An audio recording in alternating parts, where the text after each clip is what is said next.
Sarà conferito mercoledì dal sostituto procuratore Giovanni Valmassoi al medico legale Alberto Furlanetto l'incarico per l'esecuzione dell'autopsia sul corpo del ristoratore ottantenne Maurizio Bassetto, titolare dell'omonimo ristorante sulle Grave del Piave a Cimadolmo.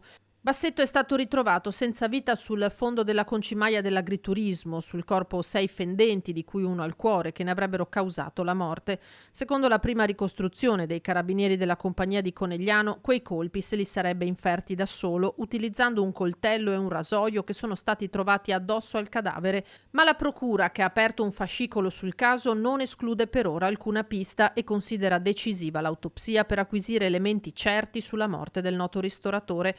L'esame sarà eseguito nella giornata di giovedì. Fino ad allora le ulteriori indagini si concentreranno sul contesto patrimoniale di Bassetto e sulla sua rete di conoscenze dai parenti agli amici. Resta il fatto che a oggi non sono emersi elementi significativi che possano indurre a pensare a un delitto. L'ottantenne non avrebbe infatti ricevuto minacce e non risultano particolari attriti con chi che sia.